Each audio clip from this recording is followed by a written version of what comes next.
샬롬 샬롬 샬롬 샬롬. 하나님 사랑합니다. 여러분 주 안에서 사랑합니다. 오늘 민수기 19장 1절에서 13절까지 우리 교독해서 읽었습니다. 부정한 자는 어떻게 정결함을 받을까? 오늘은 부정한 자들이 깨끗하게 되어가는 그러한 방법에 대해서 함께 은혜를 나눕니다. 본문 13절에 보니까 누구든지 죽은 사람은 시체를 만지고 스스로 정결케 아니하는 자는 여호와의 성막을 더럽힙니다. 이때는 돌아간 사람을 시체를 만지거나 어떤 그 병 있는 사람의 몸을 만지거나 만짐을 당하면 부정하다 이렇게 말씀하고 있죠. 13절에 죽은 사람이 시체를 만지고 스스로 정결케 아니하는 자는 야훼의 성막을 더럽힙니다.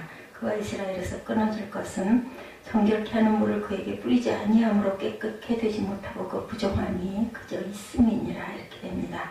사람의 양심 속에 누구나 씻어버리고 싶은 그러한 죄책감이 있습니다. 그러나 죄책감이란 사람의 노력이나 반성이나 개혁을 통해서 씻어낼 수 있는 것이 아니고 구약 성경에서 죄책감으로 가장 큰 고통을 겪은 인물은 다윗 왕일 수도 있다. 밧세바와 간음하고 충신 우리아를 간접살인함으로 마음속에 지워지지 않는 큰 죄책감을 갖고 살았다라는 거죠. 그런 다윗의 죄책감이 어떤 것이었는지는 그의 반성문인 시편 51편을 보면 알 수가 있는데 51편 1, 2절에 하나님이여 주의 인자를 쫓아 나를 긍휼히 여기시며 주의 많은 자비를 쫓아 내 죄가를 도말하소서. 나의 죄악을 맑게 씻기시며 나의 죄를 깨끗이 제하소서 이렇게 기록되어 있습니다. 다윗의 마음을 우리가 엿볼 수가 있는데 다윗은 나의 죄악을 맑게 씻기시고 나의 죄를 깨끗이 제해달라고 이렇게 간구하죠. 우리는 누구라도 다윗 왕처럼 씻고 싶은 죄책감이 있습니다. 구약에 부정한 자, 그 죽은 실체를 만지는 게 부정하다. 그의 겉으로 드러난 그런 깨끗이 못한, 정결치 못한 그런 부정이라면 우리 마음속에도 이런 부분들이 분명히 있다라는 거죠. 어릴 적에 몰라서 지은 죄, 지금도 짓고 있는 죄, 그죠? 그런 죄책감들이 누구에게나 그럼에도 불구하고 자꾸 또한 그 나쁜 습성 때문에 좋지 않은 그런 잘못들을 행할 때가 얼마나 많은지 모릅니다. 민수기 19장은 사람이 어떻게 마음속에 있는 죄책감을 씻어낼 수 있는지에 대한 문제를 다루고 있습니다. 얼핏 보아 조직적이지 않은 것처럼 보이고 산발적인 내용을 다루고 있다는 생각이 들 수도 있지만 16장에서 19장은 공통된 주제를 다루고 있습니다. 제사장은 왜 필요하며 왜 정당한지에 대해서 말씀하고 있죠. 제사장 직분의 정당성과 필요성입니다. 특별히 민수기 19장은 부정한 사람이 정결함을 입기 위해서 제사장이 꼭 필요하다는 것을 보여주죠. 지금은 예수께서 오셔서 십자가에 대속하심으로 인하여서 우리가 하나님 앞에 그저 예수님의 이름으로 하고 나아갈 수가 있지만 그때는 꼭 제사장이 필요했죠. 특별히 민수기 19장은 부정한 사람이 정결함을 입기 위해서 제사장의 필요성을 강조하고 있는데 하나님이 모세를 통해 시내산에서 율법을 주셨죠. 그 율법은 십계명을 중심으로 한 도덕법과 이스라엘 백성들의 민사의 형사 사건들에 관한 시민법 그리고 제사법을 포함한 의식법으로 구분할 수가 있습니다. 그 중에 의식법에는 5대 제사죠. 번제, 소제, 화목제, 속죄제, 속주제, 속건제를 어떻게 드려야 하며 제사장이 어떤 사람이 되어야 하는지 또는 어떤 직무를 수행하는지와 같은 내용이 포함되어 있었습니다. 중요한 것은 부정함을 입은 사람이 어떻게 정결함을 입을 수 있는지에 대한 것이었는데 이는 정결법이라고 할 수가 있겠죠. 그러면 구약 성경에 규정된 부정함을 입은 사람이란 어떤 사람일까? 레위기 11장에서 15장에 그리고 민수기 19장에 보면 5가지 경우의 사람은 의식적으로 부정함을 입는다고 기록되어 있는데 첫째는 하느님이 부정하다고 정하신 음식을 먹는 경우입니다. 레위기 11장은 음식규례에 관한 장이죠. 하나님은 굽이 갈라지고 색임질하여 비늘과 지느러미가 있는 생물을 정결하다고 말씀합니다. 그리고 돼지를 부정한 동물이라고 해서 먹지 말라고 하시죠. 둘째, 사람의 몸에서 무엇인가 나오는 경우 하혈을 하거나 그 그 밖으로 나오는 질병에 걸린 경우를 부정하다고 하죠. 셋째, 사람의 피부에 문둥병이 발한 경우입니다. 넷째는 건물의 문둥병이 발한 경우, 어떤 건물에 문둥병이 발하면 그 건물 전체는 부정하다라는 거죠. 여기까지 레위기 11장에서 15장에 규정되어 있는 내용들입니다. 그리고 다섯째는 민수기 19장에 기록되어 있는데 시체를 만진 경우를 본문이죠. 이렇게 부정함을 입은 사람이 정결함을 입지 않은 채 활동하면 야훼 성막을 더럽히는 자이고 하나님의 임재를 경험할 수가 없고 이스라엘이 총회 중에 끊어지게 될 것이다. 이렇게 말씀합니다. 하나님이 그 자를 이스라엘 백성 중에서 또한 죽이신다고도 말씀을 하시죠. 죽지 않으려면 어떻게 해요? 정결함을 받아야 된다. 우리가 예수 그리스도의 피로 보혈로 거듭나는 그러한 그 은혜, 세례와 그리고 성령이죠. 의식적인 부정함 가운데는 누구도 살아갈 수가 없는데 민수기 19장은 시체를 만짐으로 인해 의식적으로 부정한 자가 어떻게 정결할 수 있는지에 대해서 말씀하고 계시죠. 내용이 복잡해 보이지만 두 부분으로 나눠서 우리가 생각할 수 있는데 먼저는 1절에서 10절 사람이 부정해졌을 때 정결케 되는 수단이 무엇인지를 말씀하죠. 붉은 암송아지의 제물입니다. 그것을 어떻게 만드는지에 대해서 말씀하고 11절에서 22절은 붉은 암송아지의 제물을 부정한 자에게 어떻게 적용하여 정결함을 입게 하는지에 대해서 말씀하고 있죠. 붉은 암송아지 제를 만드는 방법 1절에서 10절입니다.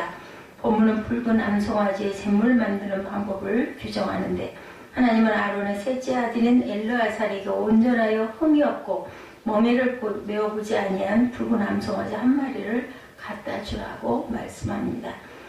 그리고 왜 첫째 아들이 아닌 셋째 아들 엘르아살에게 갖다 주라고 말씀하셨을까? 그것은 아론의 첫째 아들과 둘째 아들이 이미 죽었기 때문이죠. 첫째 아들은 나답과 둘째 아들이었던 아비후는 하나님 앞에 다른 불로 분향하다가 죽습니다. 그래서 셋째 아들 엘르아살이 장남이 되었습니다. 엘르아살은 붉은 암송아지 한 마리를 받아 진 안에서 잡지 말고 진 밖으로 끌고 나가 잡아야 했죠.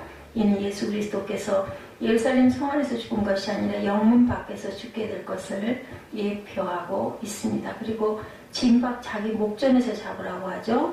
그리고 손가락으로 그 피를 찍어 회막문의 방향으로 7번 뿌리고 붉은 암송아지를 불사르되 모든 것을 다 태우라고 하시지요. 가죽, 고기, 피, 똥도 태우라고 말씀합니다. 성경에서 피를 태우라고 명하신 구절은 이 본문이 유일합니다.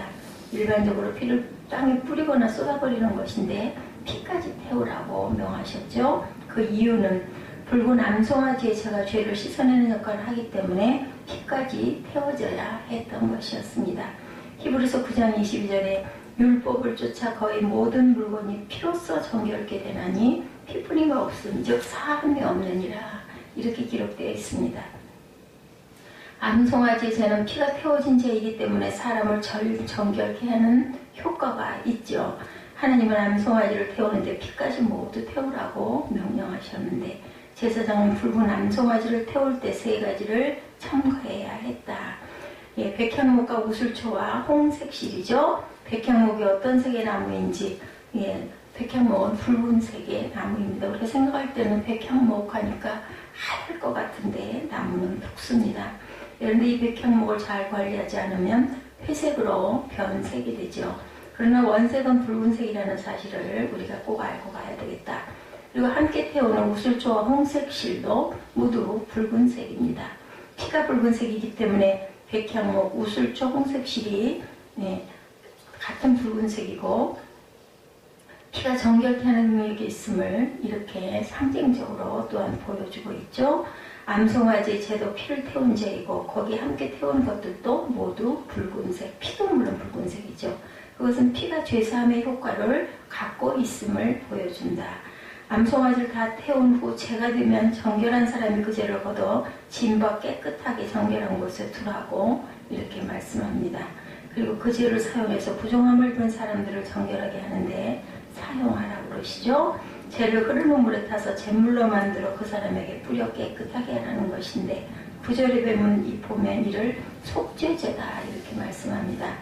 그러나 원래 속죄제라는 것은 짐승을 불에 태워서 속죄하는 제사인데 어떻게 잿물을 뿌리는 것이 속죄제가 될 수 있을까?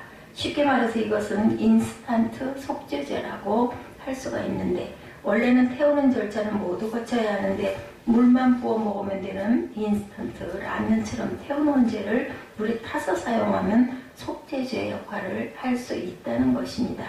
이미 제사의 과정을 다 거쳤기 때문에 속죄의 효력을 갖는 것이고, 또한 붉은 암송아지의 죄를 우리가 어떻게 사용해야 되는지 거기에 대해서는 11절에서 22절에 나타나 있죠. 이제 그럼 어떻게 적용해서 부정한 사람이 깨끗함을 받을 수 있을까? 구조가 아주 단순하죠. 11절에서 13절에는 한 구절씩 기본 원리를 담은 구절이 되고 14절에서 22절은 그 기본 원리를 자세히 풀어 설명해 놓은 방식을 기록하고 있습니다. 그래서 11절의 원리는 14절에서 16절에서 설명하고 있고 12절의 원리는 17절에서 19절에 설명되고 있고 13절의 원리는 20절에서 22절에 설명되어져 있습니다. 11절의 원리는 정결함을 입어야 할 부정한 대상자가 누구인지를 말씀하죠.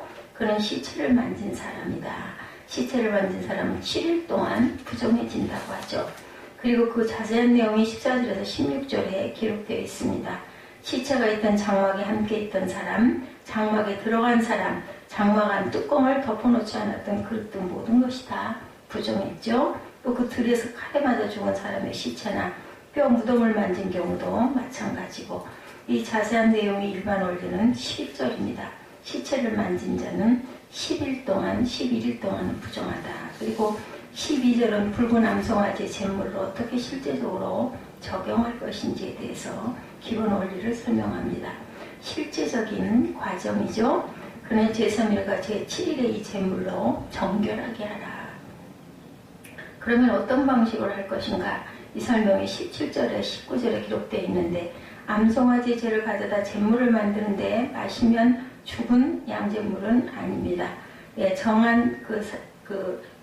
정한 사람이 이 물을 가지고 제3일과 제7일에 뿌리면 정결함을 입게 된다라고 설명하죠. 13절의 기본 원리는 정결함을 입지 않은 사람이 어떻게 되는지에 대해서 또한 기록하고 있습니다. 그는 야훼의 성막을 더럽힌 사람이고 하나님과 함께 할 수 없는 사람이고 이스라엘에서 끊어질 자라고 말씀하죠. 하나님이 그 사람을 이스라엘 백성 중에서 죽이시겠다는 것입니다. 정결함을 받은 것이 이렇게 중요한 거죠. 부정함을 해결하지 못한 결과가 어떻게 심각하다는 것을 이렇게 보여줍니다. 그 자세한 내용이 20절에서 22절에 기록되어 있습니다.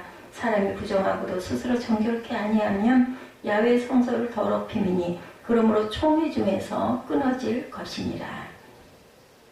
그는 정결케 하는 물로 뿌림을 받지 아니하였은즉 부정하니라. 이는 그들의 영영한 율례니라. 정결케 하는 물을 뿌린 자는 그 옷을 빨 것이며 정결케 하는 물을 만지는 자는 저녁까지 부정할 것이며 부정한 자라 만진 것은 무엇이든지 부정할 것이며 그것을 만지는 자도 저녁까지 부정하리라. 내용이 복잡한 듯 보여도 제사장이 붉은 암송아지의 제물을 만들어 제3일과 제7일에 뿌려서 정결함을 입도록 하되 그렇게 하지 않으면 총회에서 끊어버리시겠다 이렇게 말씀하죠. 그리고 죄를 만진 사람, 제물을 뿌린 사람도 하루 동안 부정해지기 때문에 이 사람들도 진 밖에서 들어올 때 목욕하고 옷을 깨끗이 세탁한 후에 돌아와야 된다. 그래서 민수기 19장의 영적인 의미를 우리가 보면 어떤 영적인 의미가 담겨 있을까? 이 의식법이 우리에게 무슨 해당 사항이 있을까? 이미 폐지된 의식법은 오늘날 우리에게 아무런 해당 사항이 없죠. 제물을 만들어 뿌린다고 해서 우리에게 있는 부정함이 씻겨지는 것도 아니고 우리는 이 의식법이 폐지된 시대에 살고 있죠. 그래서 이것을 시대로 적용하려고 해서는 안 되고 음식 규례도 마찬가지입니다. 이것저것 가릴 필요가 없죠. 먹어서 죽는 것이 아니라면 먹고 마셔도 되는데 역시 하나님이 정해주신 음식들이기 때문에 우리는 기쁘게 잘 먹어야 됩니다. 비늘이 없는 생선은 기생충이 있는 것을 볼 수 있고 이 기생충을 많이 먹게 되면 사람의 뇌로 들어가 발작을 일으키기도 합니다. 요즘 시대에도. 어때요? 멕시코만은 세계 3대 어장 중 하나인데 낚시를 하고 싶으면 그곳에 가면 된다고 그래요. 새벽과 저녁에 가면 엄청나게 큰 돔들을 잡을 수가 있고, 그 10마리씩 아주 쉽게 잡은 그런 일도 있었다고 관광하신 분들이 말씀을 합니다.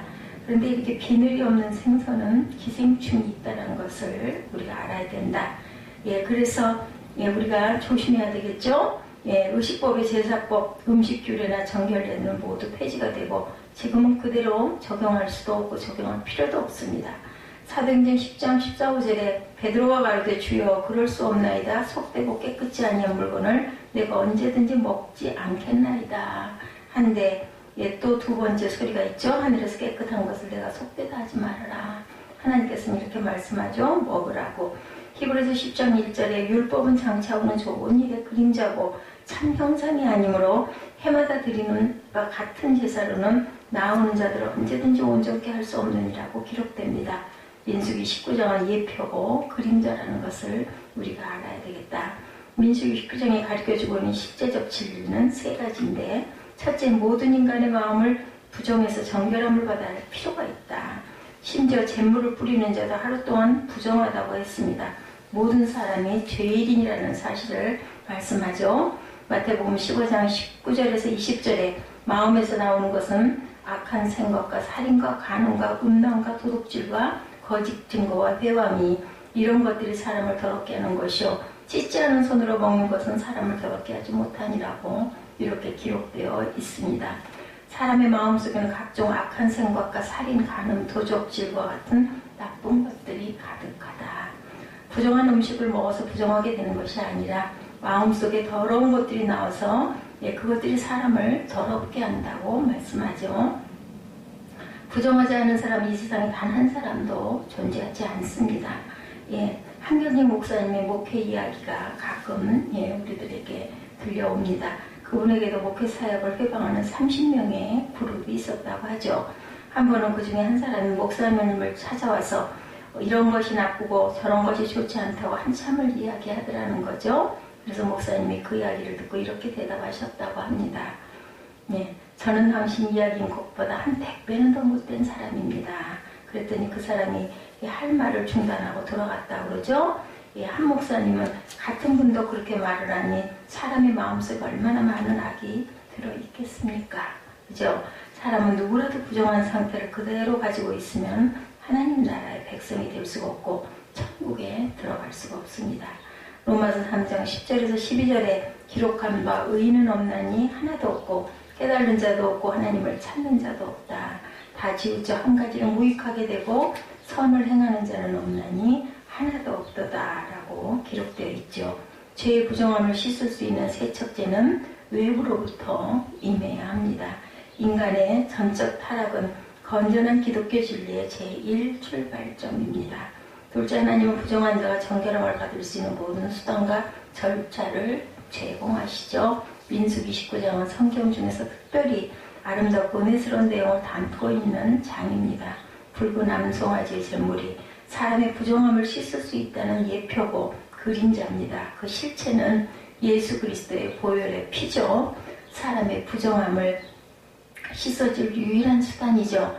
암송아지도 붉은색, 백향목도 붉은색, 우슬초도 붉은색, 홍색 실도 모두 붉습니다.